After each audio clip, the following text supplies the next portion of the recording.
Je vote pour la science avec Isabelle Burgon. Bonjour à vous, j'espère que vous vous portez bien. Nous allons parler d'aujourd'hui d'alimentation, plus exactement du nouveau guide alimentaire canadien dont la nouvelle version vient de sortir. Produit par Santé Canada, cet outil familier de notre santé depuis 77 ans vise à aider les Canadiens à faire de bons choix alimentaires. Cette 8e version a subi une louable cure de jeunesse. Avant, il recommandait de manger 4 groupes d'aliments distincts, les légumes et les fruits, les produits céréaliers, le lait, les substituts, les viandes et substituts, en différentes quantités. Ce n'est plus le cas. C'est sous la forme d'une assiette garnie qu'il traduit à présent ses recommandations nutritionnelles et la moitié de l'assiette se remplit de fruits et de légumes. Le guide supprime la catégorie des produits laitiers et cible plutôt les nutriments. Il enlève aussi le concept de portion pour privilégier les proportions à manger. Et ce n'est plus seulement ce qu'on mange qui est visé. Les recommandations du guide alimentaire touchent aussi les comportements alimentaires, par exemple la nécessité de cuisiner plus souvent et de délaisser les produits transformés. De nombreux défenseurs de la santé publique affirmaient depuis longtemps que cet outil subissait une trop grande influence de l'industrie et des lobbies alimentaires. Ils ont salué cette nouvelle version et ces changements. Mais est-ce que les consommateurs se rallieront à ces nouvelles recommandations ? Manque de revenus des moins nantis, déserts alimentaires et manque de fruiterie de proximité, manque de temps aussi pour les familles où les parents travaillent tous les deux pour aller cuisiner à la maison et manque de connaissances. Il faudra aussi faire une place à ces considérations qui influencent la composition du panier d'épicerie et notre assiette.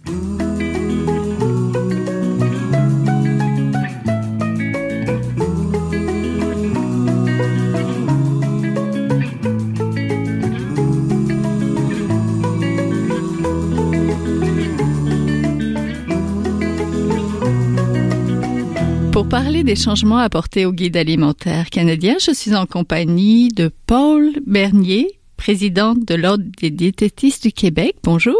Bonjour. Et on rejoint par téléphone Simone Lemieux, professeure à l'École de nutrition de l'Université Laval et chercheuse à l'Institut sur la nutrition des aliments fonctionnels. Bonjour. Bonjour. Donc, la nouvelle mouture du guide alimentaire canadien a provoqué beaucoup de réactions assez positives dans le milieu de la santé publique. Quelle a été la vôtre? J'ai été agréablement surprise. Oui. Oui, on espérait que finalement on délaisse l'approche prescriptive, c'est-à-dire qu'on nous dit plus maintenant combien de portions manger chaque jour. On mise sur la qualité. Donc, la qualité des aliments qu'on choisit parce qu'on veut avoir une qualité de l'offre alimentaire qui va en s'accroissant. Qualité aussi des rapports qu'on a face à l'alimentation. On prend le temps de se préparer. On doit planifier. On n'a pas le choix. Il faut investir un peu de temps, un peu d'argent. Si on continue à prendre des aliments qui sont sur la tablette, on n'arrivera pas. Mais l'idée, c'est de préparer des aliments et aussi de prendre le plaisir de les déguster en bonne compagnie. Oui, c'est ce qu'on souhaite. Professeur Lemieux, est-ce que vous avez été surprise qu'on en parle autant dans les médias, qu'il y ait un engouement de la part de tellement de monde? Je pense qu'il y a eu beaucoup d'émissions à grande écoute qui ont parlé du guide alimentaire canadien. C'est rare quand même. Oui, c'est assez rare. Est-ce que j'ai été surprise? Probablement pas, parce que c'était quand même... on en parlait quand même beaucoup, même avant qu'ils sortent. Il y avait eu des articles qui avaient été consacrés à... Bon, il y avait certaines informations qui avaient coulé, puis on en parlait, et depuis quelques années également. Donc, je suis pas surprise. Je trouve intéressant. J'aimerais avoir le temps d'écouter tout ce qui s'est dit, parce que je trouve que ça, c'est extrêmement... important puis intéressant pour savoir comment les gens vont embarquer dans ce nouveau projet, parce que je suis d'accord avec Madame Bernier que le travail qui a été fait pour établir, disons, la cible commune qu'on a, parce que le guide, c'est un peu comme une cible qu'on souhaite atteindre.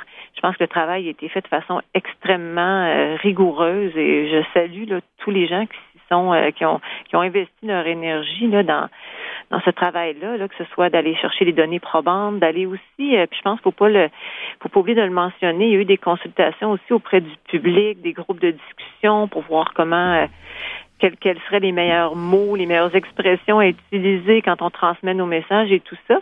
Donc, je pense que ce travail-là a été très bien fait. Et maintenant, mais c'est ça, je trouve intéressant d'entendre les réactions de part et d'autre.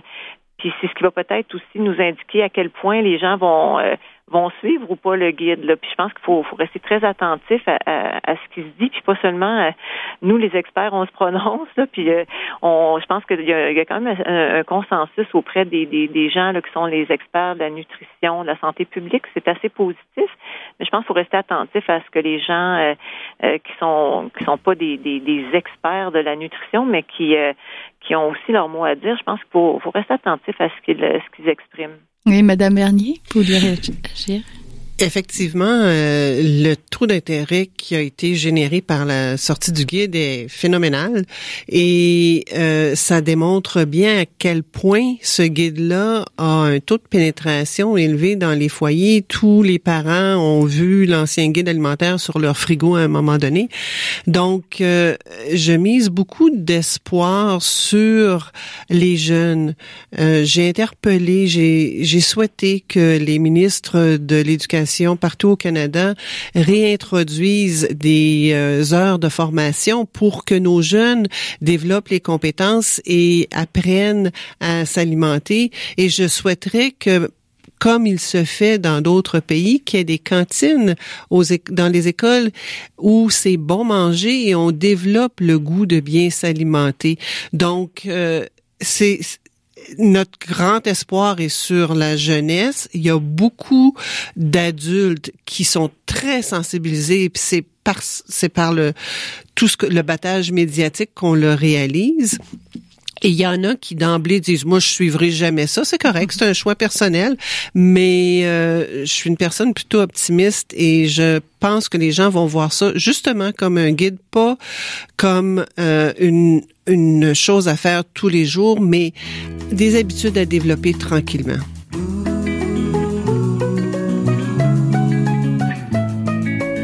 Vous êtes toujours à Je vote pour la science, là où la science rencontre la politique, une émission produite par l'agence Science Presse. Vous pouvez visiter son site internet au sciencepresse.qc.ca. Professeur Lemieux, quel changement relevez-vous? On a vu qu'on écartait les laitages, mais bon, on les bannit pas. Et vous, pour vous, quels sont les changements importants que vous relevez? Ben, je pense que je vais revenir un petit peu, vous avez parlé de l'historique, là, depuis 1942. On était à ce moment-là dans une optique de vraiment rencontrer les besoins nutritionnels de base. On était plutôt face à un problème, en tout cas plus souvent face à des problèmes d'apport insuffisant en différents nutriments. Et ça, je trouve que l'édition 2019 du guide marque un gros changement à cet égard-là, parce qu'on a beaucoup plus mis l'accent là dans par rapport aux recommandations sur la prévention de maladies chroniques qui est moins sur l'atteinte des besoins en vitamines et minéraux, puis ça transparaît beaucoup dans les recommandations. Je m'amusais à regarder parce que des lignes directrices qui ont été produites là pour expliquer pourquoi le guide a été développé de la manière dont il a été développé et pourquoi on a abouti à ce guide-là. Et dans les lignes directrices, le mot vitamine, le mot minéraux n'apparaît pas. Donc, simplement pour dire qu'on le voit de façon beaucoup plus globale. On parle encore d'aliments à haute valeur nutritive. On est beaucoup plus dans une optique de prévention des maladies chroniques. Et c'est pour ça entre autres, là, qu'on parle là, de réduire les aliments riches en gras, en sucre, en sel. C'était peut-être moins omniprésent dans les guides précédents. Donc, le changement peut-être de focus qui s'est adapté finalement au changement de société, parce qu'en 1942, là, il y avait quand même pas mal moins de taux d'obésité et d'autres maladies là, concomitantes qu'aujourd'hui. Donc, ça, je trouve que c'est une différence importante. Par rapport au lait, c'est sûr, ça a beaucoup fait discuter. On a on a relocalisé, comme je me plais à dire, les produits laitiers, puis le groupe des viandes et substituts également. On en a fait une grande famille là, qui est les aliments protéinés. Donc, on considère maintenant le lait comme un aliment protéiné, mais aussi, lorsqu'on va sur le guide alimentaire, là, il y a beaucoup d'outils interactifs et tout ça. Et vous avez tous vu le verre d'eau là, qui accompagne l'assiette. Mais parce qu'on peut cliquer sur les différents éléments du guide pour avoir de l'information supplémentaire, mais quand on clique sur le verre d'eau, ça nous explique pourquoi c'est important de s'hydrater avec de l'eau principalement, mais on mentionne clairement dans les informations là en lien avec l'hydratation que le lait demeure une option extrêmement intéressante. Donc le lait n'a pas été évacué là, du guide, bien au contraire. Le groupe lait et substitut n'a plus la même peut-être visibilité, mais je suis pas d'accord avec le fait qu'on ait évacué, ces aliments, là, les laits, les substituts du guide, là, bien au contraire. Oui, le guide alimentaire canadien suit les données probantes et les fondements scientifiques en matière d'alimentation. Il a tout de même été souvent critiqué. Je pense à la controverse autour des jus de fruits, considérés maintenant comme des boissons sucrées plus qu'un apport en fruits. Et donc, plus récemment, la place des laitages. Mérite-t-il les critiques qu'on lui fait, Madame Bernier? J'ai pas entendu beaucoup de critiques négatives au guide par rapport au guide 2019. À la nouvelle version, non, pas la nouvelle version. L'ancien guide, et c'est pour ça qu'il n'existe plus, l'ancien guide, mais il faut bien penser à l'époque quand on parlait de portions, pour prendre l'exemple du jus. Une portion de jus, à l'époque, c'était une demi-tasse, 125 millilitres. La majorité des contenants à boire là, qu'on donne aux enfants dépasse déjà 125 millilitres. Donc, on a habitué les gens à prendre des grandes quantités de jus et c'est là que l'apport en sucre libre était beaucoup trop élevé. Il faut penser aussi qu'un aliment n'a pas les mêmes valeur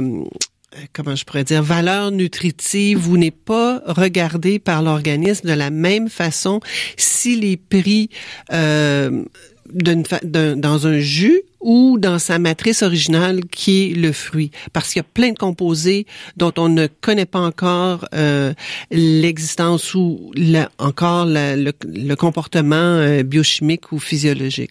Mais si je peux revenir sur les nouveautés du guide, il est important de mentionner que ce guide-là, comme toujours, s'adresse aux Canadiens de 2 ans et plus.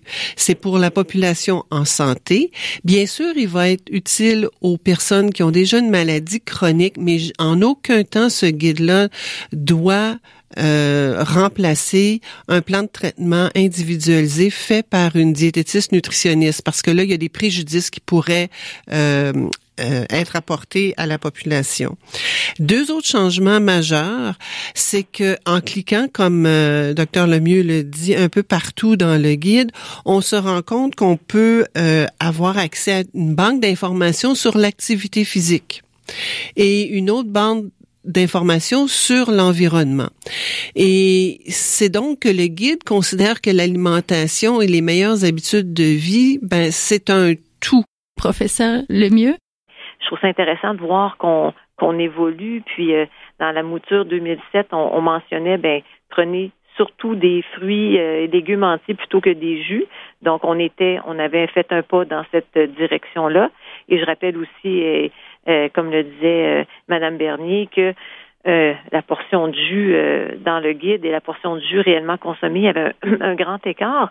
Donc on avait un pas dans la direction. On reconnaissait que les fruits, les légumes entiers étaient de meilleure qualité que les jus. Et puis là, on a fait un autre pas. Puis je trouve que c'est très bien ainsi. On évolue parce que la population évolue, parce que les problèmes de santé sont pas les mêmes, parce que les réalités sont pas les mêmes. Et moi, je suis tout à fait à l'aise avec le fait que les choses changent et souhaitons-le, changent pour le mieux. Oui, il existe une version du guide alimentaire à destination des Premières Nations Inuit et Métis que j'ignorais, avec 4 catégories semblables au guide alimentaire canadien de 2007, viande et substituts, lait, substituts, produits céréaliers, fruits et légumes. Pourrait-on imaginer un guide plus flexible selon notre province d'origine ou selon notre origine ethnique pour adapter finalement ce guide-là à la réalité du foyer auquel il s'adresse? Le guide qui a été lancé la semaine dernière prend en compte l'apport de différentes cultures à notre alimentation quotidienne. On est influencé par les rapports qu'on développe avec d'autres citoyens canadiens ou résidents canadiens. L'idée, c'est de faire un guide. Je sais qu'il y a un guide qui est en préparation, qui sera dévoilé en 2020, d'après ce que je comprends, pour les Premières Nations, auquel plusieurs nutritionnistes qui travaillent déjà auprès des nations autochtones ont contribué. Donc, la version finale, je ne sais pas, mais c'est sûr que pour les Premières Nations, il a été jugé par les gens qui connaissent les besoins particuliers, les réalités socio-économiques particulières de ces gens-là, d'arriver avec un guide distinct qui scientifiquement ne pourra pas s'éloigner, mais c'est dans les messages probablement. Et je veux, Dr Lemieux mentionnait tout à l'heure le verre d'eau. Dans le guide, on dit bien de l'eau potable, en référence justement à la situation qui se passe dans certaines communautés où l'eau potable n'est pas disponible. Donc déjà, il y a des petites références qui se sont glissées. Professeur Lemieux, ça ressemble beaucoup à un régime méditerranéen. Ça ressemble beaucoup déjà à ce que les gens ont recommandé aux gens de manger finalement.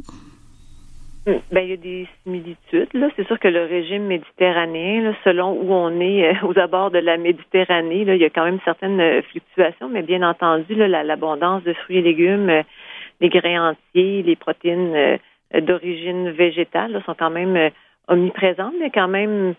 Donc oui, il y a des points communs. Puis d'ailleurs, si on prenait tous les modèles de saine alimentation qui ont été proposés par différents organismes, il y a toujours quand même beaucoup de points communs.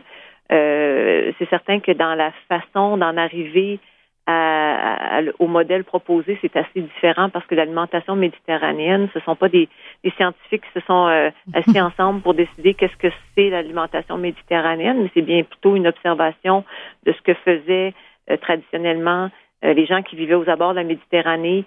En fait, qu'est-ce qu'ils mangeaient? On a observé ça. On a vu que c'était associé à une réduction de la prévalence et de l'incidence de maladies cardiovasculaires, et après ça, on a dit on va peut-être imiter ça. Donc c'est quand même intéressant parce que c'est très différent dans la manière de concevoir là des recommandations. Donc l'alimentation méditerranéenne, je dirais, c'est historique, alors que quand on pense aux différentes étapes qui ont mené, par exemple, au guide alimentaire canadien, bien c'est vraiment de s'asseoir sur les données probantes qui incluent bien sûr des études en lien avec l'alimentation méditerranéenne. Donc, il y a quand même une différence. On parle dans le guide, il y a quand même une mention que par rapport à l'alcool, on ne fait pas la promotion de la consommation d'alcool, alors que dans le régime méditerranéen, c'est quand même quelque chose qui est reconnu comme étant commun, là, que les Méditerranéens consommaient, là, notamment du vin rouge. Donc, il y a quand même certaines différences, mais bien sûr des points en commun également. Le guide fait la place à apprendre à mieux manger, à cuisiner, sont des bonnes choses, mais comment pouvoir avoir de l'influence sur les commerces de proximité? Je pense aux fruiteries, la lutte des déserts alimentaires et de l'insécurité alimentaire. Il y a beaucoup de composantes qui rentrent pas forcément dans ce guide-là. Effectivement, il y a une préoccupation qui a toujours existé parmi les nutritionnistes et les personnes qui travaillent en santé publique. Même les nutritionnistes qui accueillent des patients en consultation individuelle, parce que la réalité socio-économique est extrêmement variable selon l'endroit où on réside, et on peut pas effectivement demander à des gens vulnérables qui n'ont pas accès. Quand on parle de désert alimentaire, c'est que les dépanneurs ont remplacé les grandes chaînes, donc à prix fort, on n'a pas la variété. Mais il y a eu des expériences dans certaines chaînes de dépanneurs avec des fruits et légumes. Il y a des expériences de frigo qui sont laissées pour un approvisionnement, pour que les gens viennent chercher de partage pour réduire le gaspillage alimentaire. Et il y a au Québec un groupe qui s'appelle la Table québécoise sur la saine alimentation, dont l'Ordre fait partie, chapeauté par le ministère de la Santé et qui inclut 5 ministères et à peu près 40 ONG. Et on se penche présentement sur ces problématiques d'accès à une saine alimentation. Donc, on n'a pas toutes les réponses maintenant, mais effectivement, on ne peut pas ne pas en tenir compte. Professeur Lemieux, un petit mot justement sur l'accès à une saine alimentation. Je crois que, en fait, là, on a établi le guide alimentaire, comme on le disait, c'est une cible, c'est intéressant, mais si on veut que ça ait vraiment un effet sur l'alimentation et la santé des Canadiens, c'est pas juste du ressort des individus de faire des efforts, de mettre en application ces recommandations-là. Ça va vraiment prendre un coup de pouce des instances, des différents paliers de gouvernement, par exemple, pour faciliter, pour rendre notre environnement alimentaire plus favorable, rendre les choix alimentaires sains plus faciles à faire et peut-être les choix moins sains plus difficiles à faire. Et ça, c'est certain que ça veut dire aussi de rendre accessible à essayer de faire en sorte qu'il n'y ait plus de désert alimentaire, comme on parlait tantôt, de rendre une offre saine accessible là, dans tous les milieux de vie. Mais ça, on n'aura pas le choix d'avoir un coup de pouce là des différents paliers de gouvernement. Oui, c'est des choix politiques aussi. C'est des choix politiques et je pense que ça va quand même assez bien avec il y a une politique, la politique de prévention là, qui avait été publiée il y a de ça quelques années là par le gouvernement du Québec et puis où on avait vraiment senti là l'orientation sur l'environnement, donc de rendre les environnements favorables, pas juste dans le contexte de l'alimentation, mais dans tous les domaines là, de la santé. Donc, il y a cette préoccupation-là actuellement là, de favoriser un environnement favorable à la santé. On a bien compris que on peut pas seulement la santé, c'est pas juste une responsabilité individuelle, c'est aussi une responsabilité collective et pour ça, ça prend des énergies qui sont investies pour rendre justement là, les environnements plus favorables. Donc, on était en compagnie de Simone Lemieux, professeure à l'École de nutrition de l'Université Laval et chercheuse à l'Institut sur la nutrition des aliments fonctionnels et aussi de Paul Bernier, le président de l'Ordre des diététistes du Québec. Merci beaucoup à toutes les deux. Merci. Merci.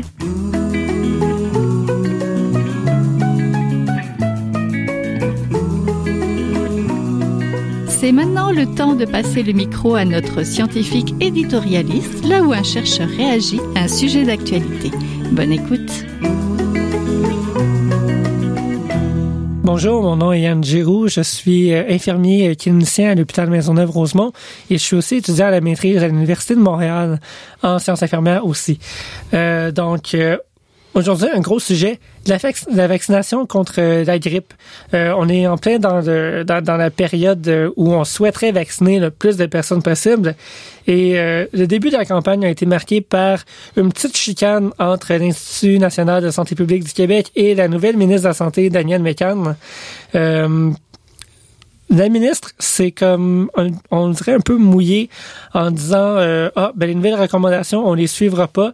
Les recommandations, c'était de retirer du programme national de vaccination contre l'influenza les personnes en bonne santé entre 18 et 60 ans et aussi des aînés aussi de 60 à 75 ans qui sont également en bonne santé.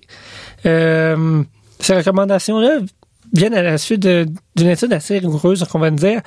Et habituellement, le rôle de l'Institut national de santé publique, c'est de conseiller le ministère de la Santé qui devrait prendre des décisions qui vont en direction de la science. Et là, premier désaveu de Danielle McCann avec l'Institut national de la santé publique du Québec.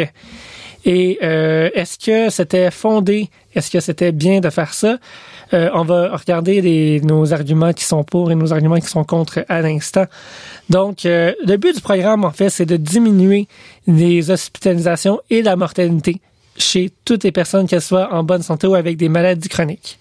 Donc, on a retiré les personnes en bonne santé de de 18 à 60 ans et même chose entre 60 et 75 ans qui sont en bonne santé. Pourquoi? C'est qu'on a remarqué qu'on vaccine 100% des gens, qu'on en vaccine entre 10 et 15 présentement. Ça ne change pas les données quant à l'hospitalisation et à la mortalité pour spécifiquement ces personnes-là. Les chiffres qu'on a au niveau québécois convergent avec les différentes études qui se sont faites au niveau international. Et c'est d'ailleurs sur ces études-là que l'Institut national de santé publique se base pour recommander le retrait de ces personnes-là. Donc, est-ce qu'on peut se dire, est-ce que ça va nous coûter moins cher? Est-ce qu'on vaccine moins de gens parce que ça va nous coûter moins cher? La réponse est non. Parce que si on retire les gens que présentement on souhaite retirer, il reste que le 80% qu'on souhaite viser comme taux de couverture vaccinale chez les aînés, par exemple, ça compense. Dans un certain point qu'en vaccinant moins d'adultes qui sont à risque, on souhaite vacciner plus de personnes de 75 ans et plus que eux, une personne sur 3 à une personne sur 2 vont décéder d'une hospitalisation pour la grippe. Donc, est-ce que ça va être une habitude maintenant que l'ajout de politique aura préséance sur les résultats scientifiques? J'espère que non, parce que si la politique agit en fonction des résultats scientifiques, n'agit pas en fonction des résultats scientifiques, on ouvre la porte à faire à peu près n'importe quoi en fonction des intérêts puis des idéologies politiques qui n'ont pas nécessairement leur place quand il est question de est-ce que c'est bon pour la santé des populations ou non. Donc, ça serait peut-être la morale de cette petite chicane à retenir en fait entre Daniel Mécan et l'Institut national de la santé publique. Et tout ça pour dire les personnes qui sont les plus à risque de mortalité avec l'influenza, c'est les enfants en bas âge de moins de 6 mois et les personnes de 75 ans et plus. Et c'est ces gens-là qu'on devrait viser plus et changer nos pratiques au niveau de attirer les gens vers la vaccination puis avoir un taux de vaccination qui est optimal. C'est tout pour cette semaine. Je vote pour la science est une production de l'agence Science Presse avec Radio VM, à la régie Daniel Fortin, à la recherche François Cartier, à la réalisation de l'émission et au micro Isabelle Burguin. Si vous voulez réécouter cette émission, restez à l'écoute cette semaine de nos rediffusions. Vous pouvez l'écouter aussi en podcast sur le site de l'agence Science Presse à l'adresse suivante sciencepresse.qc.ca. Et si vous l'avez aimé, partagez-la. À la semaine prochaine. Jin Jiahua est un chercheur typique de ceux pour qui les progrès de la bioinformatique ont préséance sur le sens biologique et pour qui la grosse science constitue la seule logique. On y parle de génome, de transcriptome et de spliceosome, de traductome, de protéome.